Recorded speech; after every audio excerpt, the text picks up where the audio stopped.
Etherials versus the Myth Pagans. So far, the Myth Pagans have a 1-game lead. And this map is Grilling Grounds, Capture the Flag. Do we have any roster changes from last game? I do not believe we do. So once again, the Etherials, we have Ether. We have the legendary map maker, Revan. We have the Billy Boot, the Mouse Leisure, Das YOLO. We have Wank substituting. And we have no Master. And I believe Demo is just spectating these games. Meanwhile, on the other side of the map, the southern part, we have the black team, Myth Pagans. We have the young gun, very enthusiastic Lord Scary Owl. We have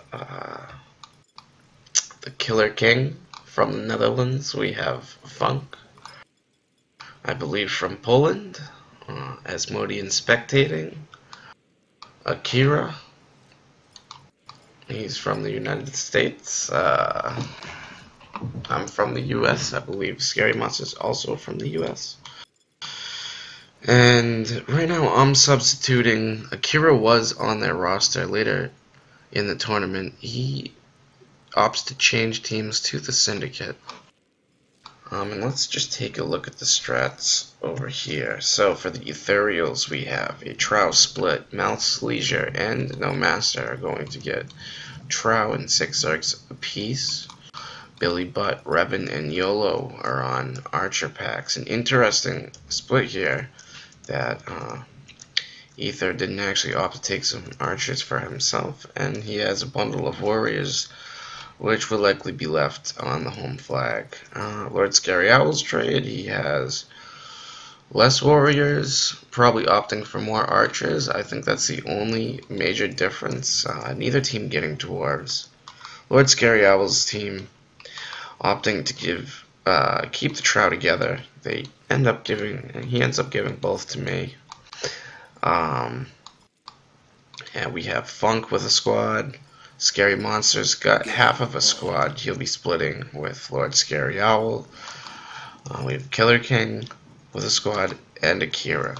You'll notice how the flanks will break off, at least for Lord Scary Owl's team, I believe. I'm not sure if Ether will do the same, as he mostly only has a 3-squad split. They're also leaving 2 Warlocks at the flag. No, just looks like 1 Warlock will be staying at the flag, along with some Archers. So Lord Scary Owl's team opting to send out the dogs, while Ether's playing a little more reserved.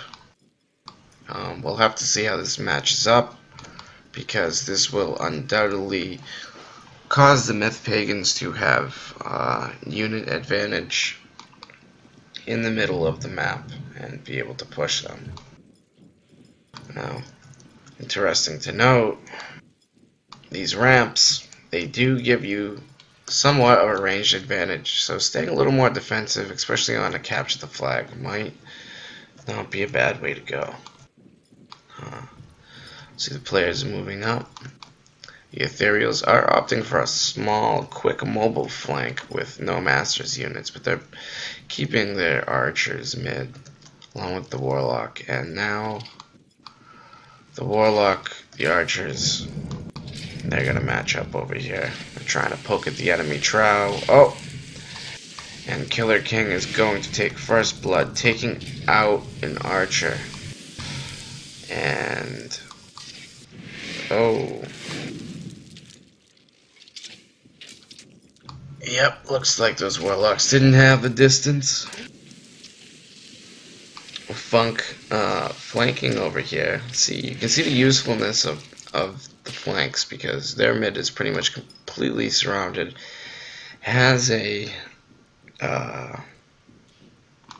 has a disadvantage in units overall. And you'll see no master up here. He's pushing Akira. LSOs or Pars Trow are going to come and try to clean up these Zerks. That one Trow is going to get away. Likely to be shadowed. We have YOLO moving some Zerks around, scouting out the area, and you'll notice Mal's Trow is just sitting here. But while all this was going on, No Master was pushing Akira's flank. He could have been pressuring Funk or their mid a little bit more, but again, you know, there's such a large amount of archers for the Myth Pagans that it's hard to go and push them. So with an early disadvantage in percentage melee and Trow health, the Etherials will look to hold on. I mean, their best bet right now is to play for that tie. Flag contested. We got some contesting going on over here. Oh, who's this? Ether. He's checking out LSO's flag. And 2 Zerks will not be able to take out 7 warriors, but 1 or 2 more Zerks sneak by. That could have been an interesting situation at the flag. But it looks like YOLO will get caught up on killing scouts. The Etherials still leaving these 2 warlocks up there rather than fully engaging LSO's squad with their artillery, which is rather odd because once you get information from the map, the Fog of War, and the scouting your team does, I mean, you can kind of figure out, hey, you know, they're all here. There's nothing left unaccounted for. We can move our artillery units to the front line. And looks like LSO is going to move on. Ether's contesting units, and he's not paying attention to them. He's going to lose them. And I'm contesting the flag a little, trying to distract this push. And with this nifty giant view, we can really get an extended look at the battlefield here. I think Funk is going to take out that archer. Ooh, and Ether takes out an archer of his own. Revan taking out an archer. So Etherials are fighting back here. They have a 5% disadvantage, but this hill is truly causing an issue for the Pagans. Now you'll see Akira is starting to flank up here. Much wiser than trying to pinch all of your units together. Persian army versus Greece style. Ooh. Killer King taking out 2 archers, losing a warlock of his own, and Lord Scary Owl also taking out some enemy archers. So Ethereal's getting down in archers. I come in, I kick some artillery, and the defenses are softened up. Without the archers, they're going to lose their ability to pressure enemy Trow, enemy warlocks. Akira, he's moving in on the flank. Looks like time is running out for the Etherials. We'll notice No Master and Revan here trying to do some damage to my Trow in their last-ditch effort for offense. But that's gonna be kicked. My Trow's stoned. Oh boy. Let's check back over here. YOLO's Zerks are going to back off against Killer Kings, giving Mal time to move up with his Trow and his Zerks and really pinch. If YOLO had kept his Zerks going here, there could be some serious trouble for the Myth Pagans. Meanwhile, Akira's going to start pushing in. Revan kind of blasts a lot of his own team's only remaining strong melee left, and both of the Trow will go down. Either giving chase to Akira over here. And the reserve warlocks coming into play.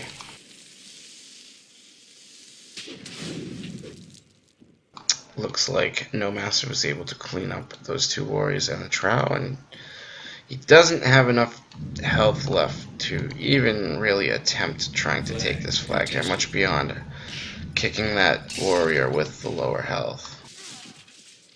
So this looks like it will either end in a tie or a Pagan's favor. Flag contested.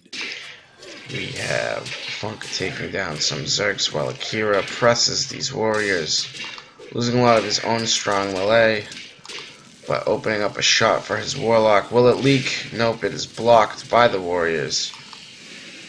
Really good defense by the Etherials here, getting off another shot on the 3 Zergs. And the Pagans, it seems, have run out of melee on offense. And now Akira's getting chased down. A lock shot almost spells the end for all of Funk's units.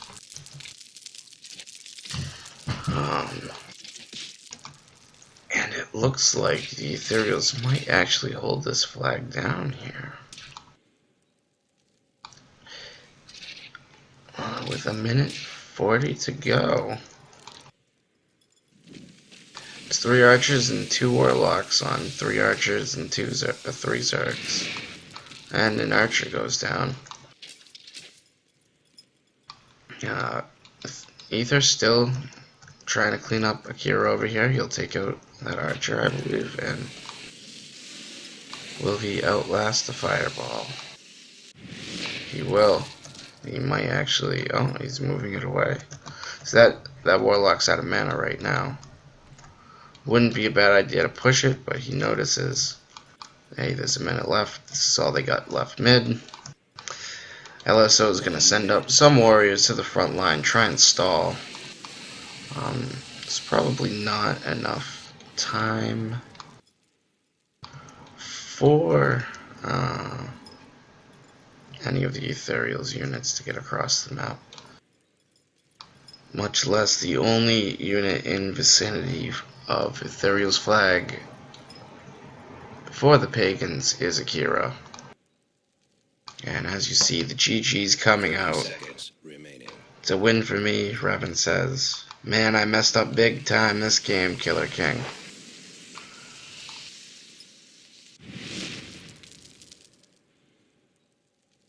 And,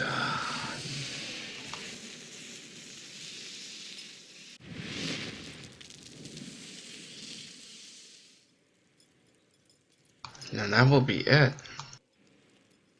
So we have a tie game, 17% Etherials to the 11% Myth Pagans. Let's look at the stats. We'll talk about what happened. It's pretty interesting stuff. A really solid defense by Etherials. Using that hill to their advantage.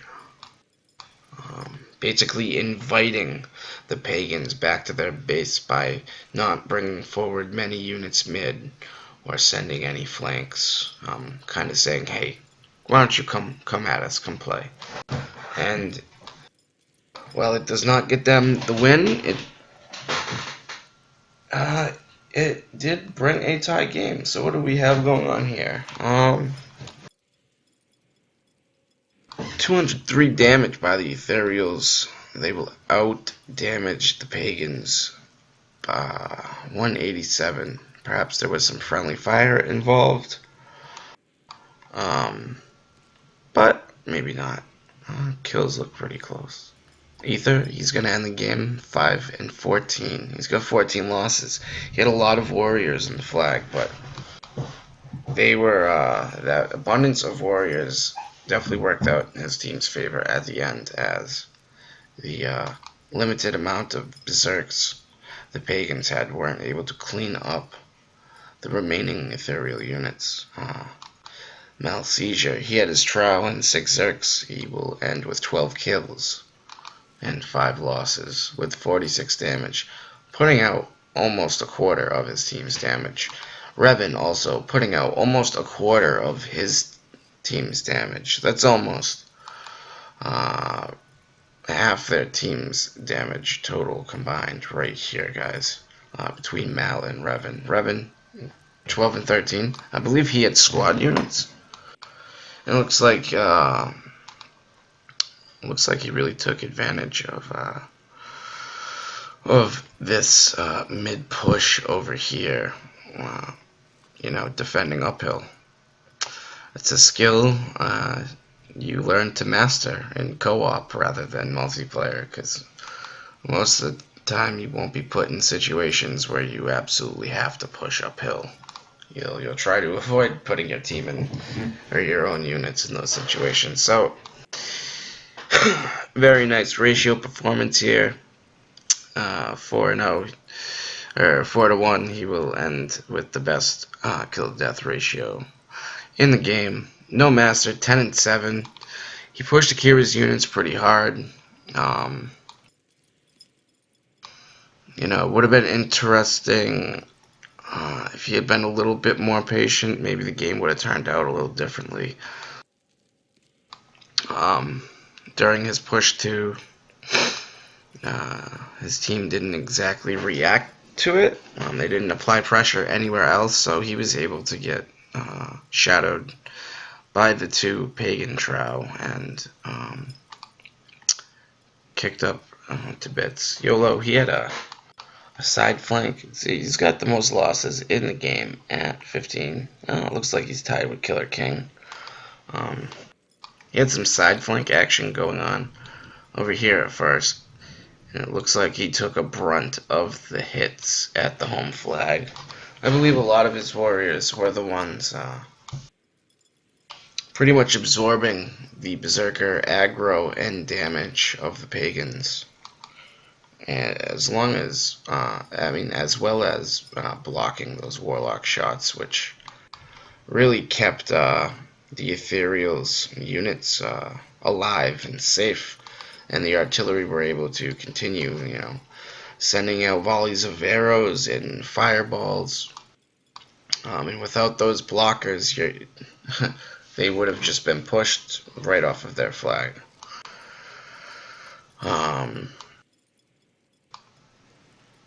Wank, it doesn't look like he did much. I'm not sure what he even had here. He was only subbing, but he will end with the least amount of kills in the game at 0. Only 3 damage and 1 loss. Over on the Pagan side, we have Lord Scary Owl with 8 kills, 7 losses. Was able to defend his flag from that very low health Trow and lead his teams to push. I believe that he out-traded, I'd say out-traded here and out-stratted as the 4-squad, 1 person with both Trow is pretty much the staple to go here. You have 2 main mid players and then two players who can flank with the squads, and the Etherials were never really able to push that. The Etherials really only sent half of their Warlocks mid. They only sent their units mid, they didn't have any side flanks, which really gave the Pagans an advantage in being able to push and penetrate their opponents and engage pushes. Like when Akira's getting pushed over here, and I move to respond with the throw, you still have the Pagans mid applying pressure here, as well as another Pagans flanker here moving in to deal some free damage on mid. So with the Trow, I ended with 13-4.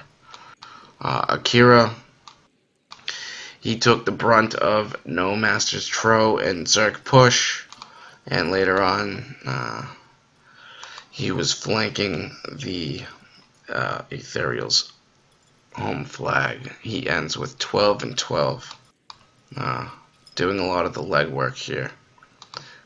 First by absorbing attention, aggro, taking some losses, and then attempting to push rather than get stuck in the middle. I forget if that was his own doing or Lord Scary Owl suggested for him to move. But either way, good stuff, Akira. And then we have Funk, 10-9. he had one of the squads. He might have even had one of the flank squads, and he didn't do too bad. Fairly even damage distribution between the top 5 damagers on the Pagans. Killer King 515, 30 damage. At the end of the game, if you'll recall, he was pretty disappointed in his play. As you can see, that is reflected in his kills and losses. Rough game for him. He could have defended some of his units better. I think he was trying to get a little too aggressive, but at the same time he was just trying to keep up with his team's momentum and pace, and also the urgency of the timer clocking itself down, trying to secure a win over a tie. And Lord Scary Monster, not much from him, only 5 damage, 1 kill, 7 losses. If you'll recall, he had only some archers and maybe a couple berserks. Nothing too impactful. But yeah, so beyond stats and what I briefly discussed in strategy, the main idea is you have the 2 archer squads here. You have 2 flanking squads. They might have a little bit more zerks. You want to keep the flank scouted. And 2 trowel mid, and they just adjust. And that is the staple trade to go, which LSO implemented. Ether opting for less archers, not really that much scouting, and only sending about 60% of his team's units mid. Kind of opening the door for the Myth Pagans to push and surround, but in the end, it did not cause their defeat. So well played by Etherials, and good job defending your home flag. And also good job with the Pagans. Didn't lose the game. Both teams tied. Well played. And we're going to move on to Game 3 here. So I will catch you in the next one. Take care.